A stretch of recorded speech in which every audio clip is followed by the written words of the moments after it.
is a Christian's identity as sinner or saint? Ephesians 1:1, to the what?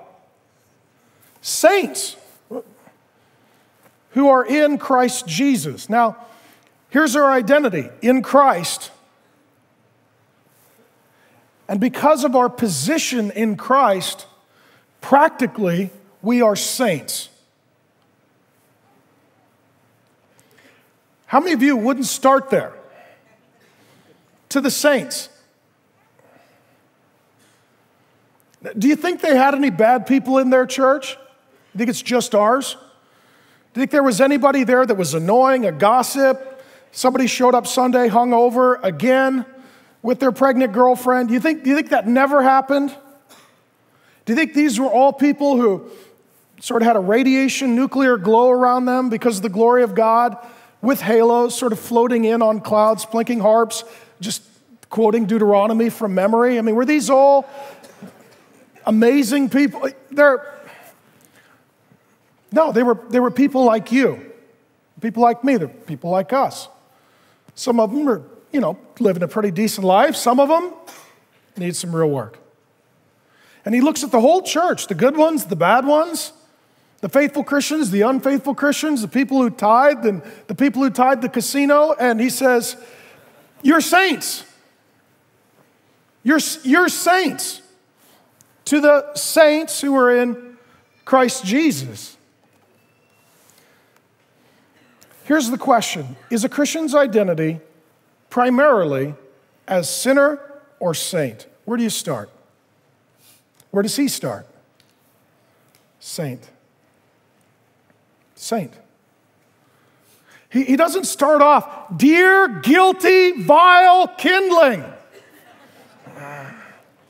Right? To the saints who are in Christ. Now, let me explain this. We come from a theological tradition of Protestantism. We tend to be in the Reform stream. If you don't know what this means, just hang in there. And there's something called the 5 points of Calvinism, and they're a response to the 5 points of Arminianism. But it starts, the first point, it's T-U-L-I-P, tulip. I don't know why we picked a flower, but I wasn't there, I didn't vote, it's not my fault. Anyways, the T is total depravity, okay? Now, that doesn't mean utter depravity. We're not as bad as we could be. God has laws around us and a conscience in us to restrain us to some degree. But total depravity means the totality of our being is infected and affected by sin. That we don't think God's thoughts, we don't desire God's will, we don't speak God's words, we don't do what God would have us to do because we're not who God made us to be.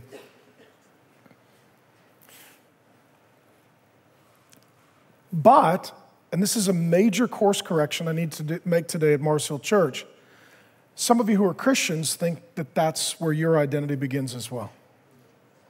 It doesn't. It doesn't. There's even a bit of a debate right now among theologians and scholars and pastors, some of whom are friends of mine, genuinely, people I really do appreciate and enjoy. And there's a debate. Is a Christian's primary identity a sinner or saint? But it's very important. It's very important. That's why Paul puts it where? The first verse. He puts it all the way at the top. Let's start here. Because if you don't know who you are, you won't know what to do. And when you know who you are, then you know what to do. So we're talking here about your identity. In secular culture, they'll talk about your self-esteem. They'll talk about your self-image. They'll talk about your self-confidence. The problem is always self. It's living not coram Deo, which means in the face of God. It's living coram mir, in the face of me.